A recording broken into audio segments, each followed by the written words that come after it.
I'm going to talk about our Voice 21 journey this year. So we're in year one of our Voice 21 journey, and we decided last year that this would be our kind of natural priority for this year, because over the last 4 years we started off with reading. We spent 2 years looking at reading, and we've started to embed that.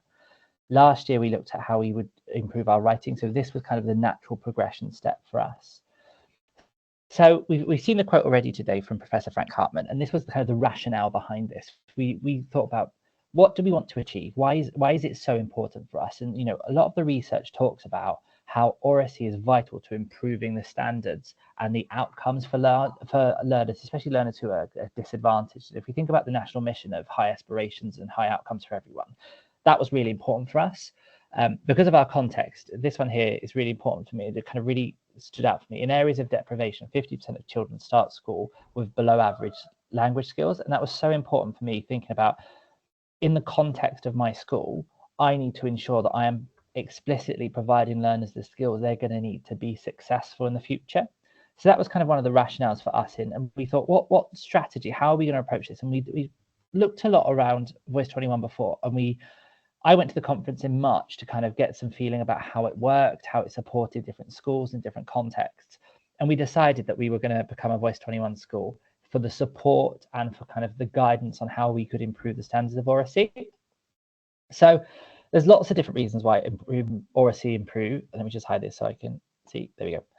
There's lots of different reasons why we focused on it, but the big ones for us was about improving the standards, improving the aspirations, improving the skills for our learners as well, so they could access curriculums and they could communicate what they wanted to say.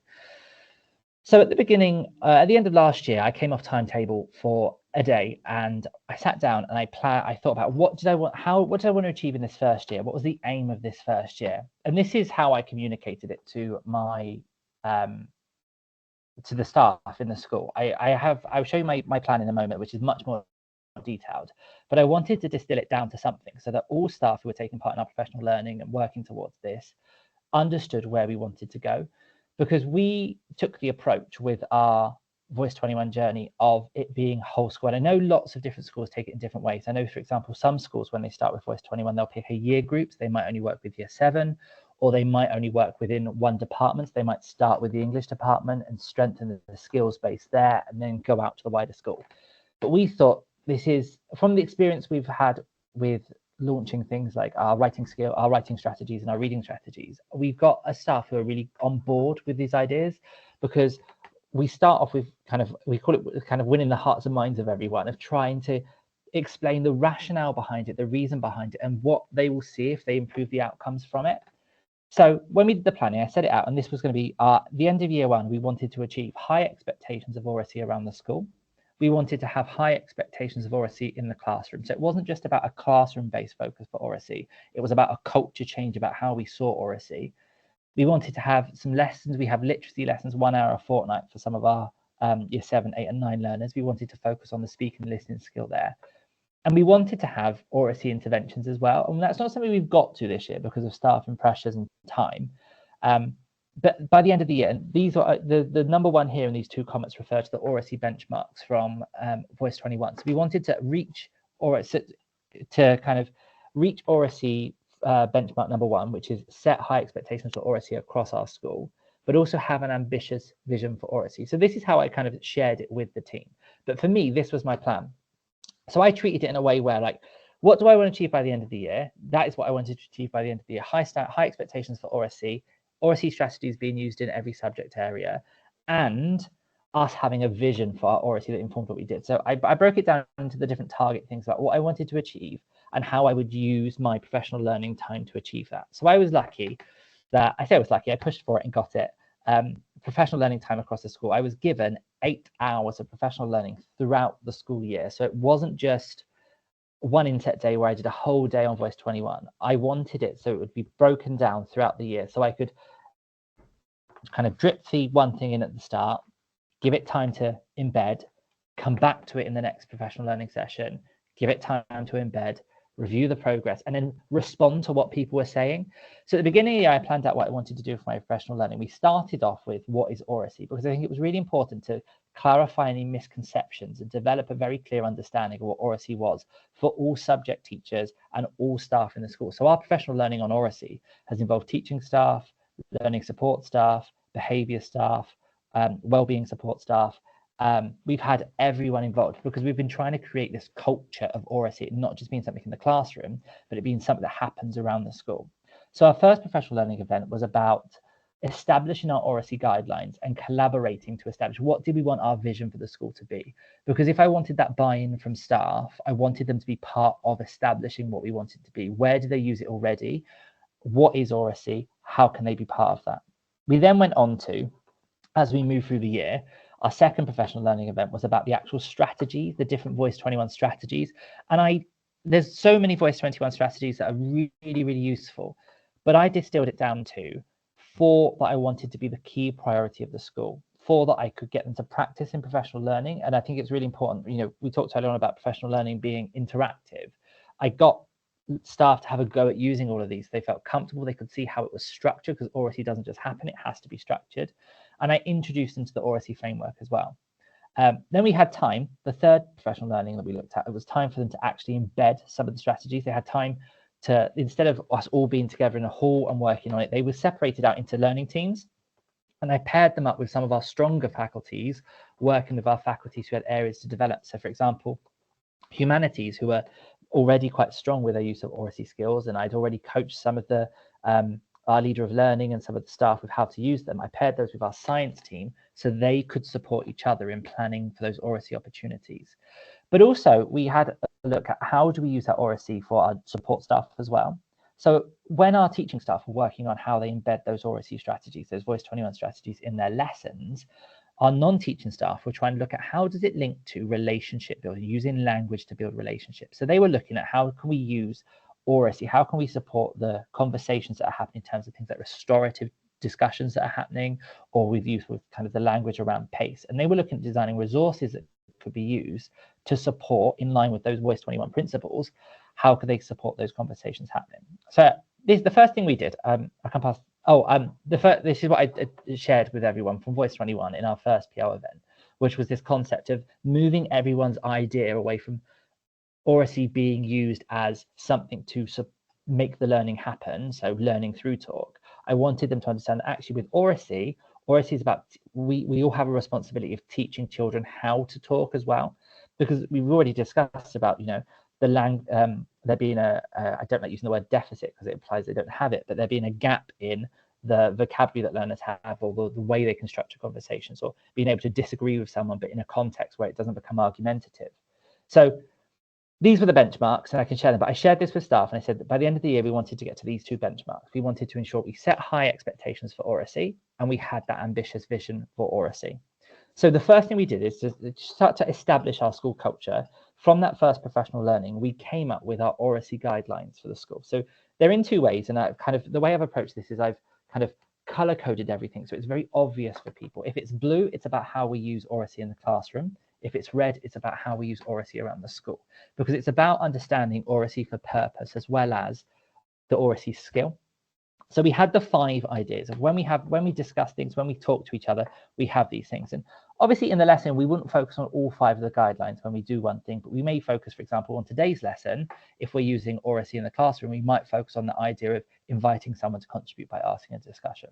So these came together from that first PL event when we established our vision, we established what we wanted it to look like. And the first thing we did was we set out our guidelines, and we set out when we have a discussion, we are going to focus on one of these areas.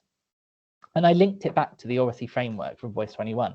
So how did each of those areas link into that framework? So for example, if we were showing proof of listening, that linked into the physical.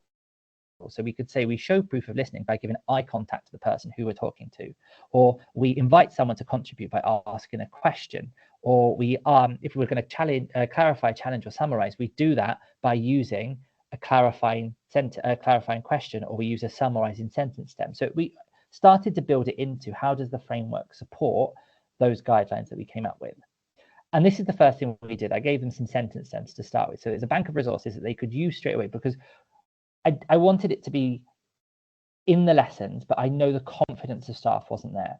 So we gave them, what can I say? So if I wanted to show proof of listening, what could I say? How could I respond to someone? So those summarizing sentence stems. What can I do? So for example, if you're showing proof of listening, you can sit down with the person you're talking to. You can give eye contact to the person who you're talking to. You can let someone finish before you start speaking. You give everyone time to speak. So there was prompts for staff to set up that climate for oracy in the classroom. And then we also started to introduce some of these strategies that we had looked at in our professional learning, our second professional learning event, in full-time literacy sessions. They're 15-minute sessions where they have a literacy task. So we built into some of the strategies. So you can see we've got the concept cartoon up here, which was one of the strategies we introduced. We had the talk tactics, which was some of the things we've already seen today. But they would have a strategy where we say today's focus is the guideline of clarifying, challenge, summarize, and building on each other's ideas. How will we do that? We're going to build on what someone else has said. We might summarize what someone else has said. For our silver, we might ask a clarifying question. And for our gold, we might ask a challenging question. So then we gave them some input. The question for the 15-minute session was, what is doom scrolling? With some questions. They watched a short 4 or 5-minute video to give them the input. We then gave them a concept cartoon where the question that they were going to discuss was, doom scrolling can have a negative impact on our mental health. And they were given 4 views. And this, I think this is one of the most useful kind of oracy tools that you can use, because it gives the knowledge to have the discussion. So we gave them the 4 ideas. They had a discussion. They had to think about who they agreed with, who they didn't agree with. And then in partners, we'd have them and we'd set out that criteria of you need to sit next to your partner, face your partner. Partner A starts. So this was the introduction, very early stages of introducing these talk tactics. And you've got partner A starts with here for our instigate. We then, because we're working in pair and we set the grouping, we then move on to, you may want to summarize what that partner said, or you may want to build on what that partner said. And it was a very kind of systematic structure to start. And I know sometimes with oracy, if you're doing it in this way, it does feel quite formulaic, but the idea is that we use the scaffolding to set the oracy climate so they can use it. And eventually we start to move it away. So with some of my year 7 classes, for example, now when we use the instigate, I may only give them 1 sentence stem, or I may only give them the icon to say, right, you are instigating, you are starting the conversation. So we slowly start to withdraw that scaffold. And then we got to a point where with our teaching staff, in our Voice 21 journey, we had a really good understanding. People were confident in using the different strategies and putting it into lessons. But what we wanted it to be is, I was very conscious that all of these oracy strategies that we had developed with we'd used from Voice 21, I didn't want it to be that someone would do an oracy task, they'd use a concept cartoon for an oracy task, and that would be the oracy of the lesson, and they'd move on to what they'd always done. I wanted it to be part of, how are we using oracy strategies to support the learning that is happening in the lesson? It'd be an authentic use of the skill, so that the oracy is supporting the learning, but the development of the skill is happening at the same time. So, and one of the final professional learning event we did of the year was an hour long with staff, and it was all based on transforming a lesson. So they had all of the skills they had been practicing and they'd been using in their lessons, and they were given the purpose of it. So what was the reason? Why would you use this strategy? So for example, concept cartoon. A concept cartoon is used to communicate a range of ideas, opinions, or beliefs or concepts. It can be used to inform and understand, but also to support with discussing things and detaching personal beliefs from sensitive issues. So in my humanities department, for example, they've been very good at using concept cartoons around the discussion of abortion, because it allows learners to be informed with opinions. They can say, I agree with Julius, for example, who might be one of the examples on the concept cartoon, and allow them to discuss it without having to bring in their personal beliefs. So what they did is, what was the learning? So the question I asked them first of all was, what was the learning that was happening in the lesson? What is the subject knowledge or the learning that's going to happen in that lesson? So we had the idea that the oracy had to support that learning, and the oracy development would happen through supporting that learning. The next part was about the oracy pedagogy. So what oracy strategy, and I've given them the list here, what oracy strategy will you use? And the most important question there for me was, does the purpose match the learning? You've not just picked, are you actively choosing a grouping that's going to support the learning you want to happen in the lesson? So they would choose one from here, and we would have that discussion. This was done collaboratively in trios. And then finally, the assessment of it. And this is where this came from, a discussion we had around how do we assess the oracy skills, or how do we assess what's happening? So we looked at the pedagogy of talk detectives. So talk detectives, I think I've put it on the next slide. No, I can show that in a second. Talk detectives is a great way of using the framework to get learners to or teachers to identify what went well with their discussion. So for example, you may focus on the cognitive and you may focus on those asking questions to challenge someone. So the talk detective would be one learner who may, you know, they may be paired up in a group. So you might get them in a group of 4, one person, pair 2 groups of 4 together, and then you might have one person become the talk detective or the contributor, and they're listening for their discussions and they're marking down when they see it and examples of when they see it. So that fear of assessment of oracy, where we haven't got the proof for it, came from this kind of tradition where we have to kind of see how are we evidencing the oracy that's happening. But actually, if we think about that improve, not prove model, the talk detectives, the pedagogy there is your AFL, and that is assessing how it happens. And it allows the learner, when they get their talk detective sheet back and it says, you know, you used a question to clarify what someone meant, you didn't use a question to challenge. It allows the learner to improve, because next time around they know when it comes to using these talk tactics down here, they will have to use, rather than using the clarifying, they might have to move on to using the challenging. So they are advancing their oracy skill by thinking, that's something that I need to do.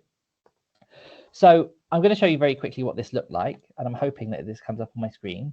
I did this to show everybody, and I said, so for example, the learning, the kind of the progression plan or our scheme of work was based on one called Brilliant Britain, and the learning of the lesson would have been the impact of coal mining on the South Wales community. And it would have been building on previous learning about how coal fueled the Industrial Revolution. And we're looking at a case study of Aberfan. So that was the learning that was happening in the lesson. The oracy pedagogy would have been a class discussion. So first, I wanted them to nest their ideas. So nesting is when they just think about their ideas together. They can quietly talk to themselves or they can note it. Second pair would then have a discussion. And I would use a concept cartoon with 2 questions. And then finally, the talk detectives would be, I'd have someone roaming around the room, listening to different groups and marking when questions were being asked for clarifying or for challenging. And that would all then build into a written response where they would answer the question, who was to blame for the disaster? And the lesson went through. So we had the oracy focus. I made sure they knew what they were looking at from the guidelines and what they were doing. And then we went into giving them the sentence stems for their discussion. So partner A starts with an instigate, then partner B or builds on the idea or clarifies it. So I'm introducing the silver element. And then we gave them the concept cartoon. So the concept cartoon, who was to blame for the disaster? We gave them the 4 ideas. I think the mine owner was to blame because they're not keeping the heat safe. I think the miners are to blame because they placed the heat on top of the water. I think that adults are to blame for not planning a safe exit. And it gave them the opportunity to have that discussion, which then built into finally using the oracy skills to build the knowledge to then allow them to answer the question in an extended response. And that was the focus of making sure that I wanted all the oracy skills to support the learning, it not being 2 separate things. And then finally, I just wanted to talk about how oracy was not just about how we've looked at our oracy culture as not just being something that's in the classroom, but something that's happening around the school. So our teaching assistants, our behaviour support staff and our pastoral support staff have been working, when we've been working on curriculum, elements of embedding oracy in the curriculum, they've been looking at around the school. And one of the areas they've been looking at is how they can use our professional learning we've done on PACE in terms of relationship building with learners and communicating with learners, and how that links to our Voice 21 strategies. And they've come up with these now, our kind of, we call them our talk tactics, but for a restorative conversation. And it allows us to follow 6 steps. So if we need to have a restorative or facilitate a restorative conversation, we've developed that language that we can use. And these are all now on kind of little kind of credit card size packs on a keyring that we can use to help us. So if we're having a conversation and we need to talk about something that's happened, we can use that language, that non-judgmental. They've looked into, you know, a part of their research, they've done the fishbowl discussion, but they've done it with research on language for restorative. So how to be an empathetic listener, the I statements to remove judgment, what restorative discipline is compared to punitive disciplines. They've had this kind of link across how oracy is embedded in everything we do across the school. And the way I've been evaluating and monitoring it, I've used a lot of staff voice. So each professional learning I've done, I've asked them to do an exit ticket where I've had different questions linked to what we've done. But the first question has always been, how confident do you feel, or have you used one of the Voice 21 strategies from the last professional learning? And there's been an increase in from staff who have been, yes, they've been using it, to working towards using it. And I'm now at a point where everybody has either confidently used it or they're working towards developing their confidence on it. And that just a comparison between the two. And that was all from staff voice. So I said, what was the impact of what we've done so far? So this is how I set out our planning at the beginning of the year. What did we want to achieve? So in terms of high expectations of oracy around the school, we now have a high expectations of the quality of conversation we have when we do restorative conversations between our learners or between a member of staff and our learners. How did we transform the high expectations of oracy in the classroom? Where we looked at introducing the strategies, having time to practice the strategies, and how we then build them into lessons that are authentic uses of them, that develops the skill but uses the skill to support the learning in the lesson. And from learner voice, what did our learners say? Well, they were familiar with the talk tactics in our discussion guidelines. There was lots of examples. They could give lots of examples of how they'd used oracy in the lessons. 1 second.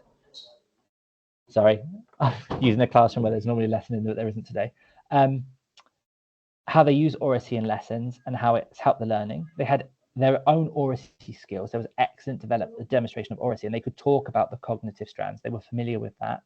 And they've given examples of how they'd use things like the framework in the talk detectives to support their assessment of their own oracy skills. And they were able to reflect on areas they were confident in their oracy skills and areas they could progress, which was really kind of, the learner voice was really useful and insightful into understanding the impact we've had so far, but also the steps we need to move forward.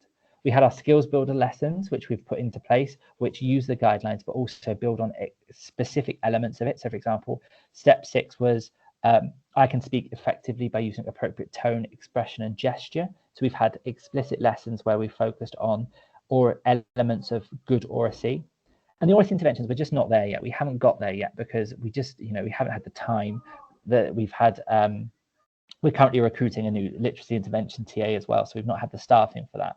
But our steps for next year is to continue with what we've done. Originally, I wanted to look at how do we now start to embed all of the progress we made this year into our curriculum.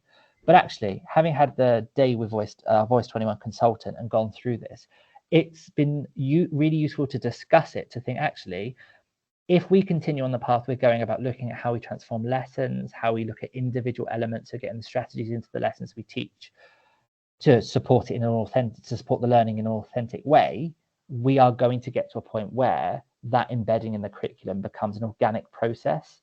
If we take lessons at a time as we go through it and start to embed the strategies, we will eventually get to a point where the oracy that we're looking at has developed into the curriculum organically through lesson by lesson kind of development. So that's been our journey. We've done quite a lot this year, and we've had a lot of, if I stop sharing my screen for a second, we've had a lot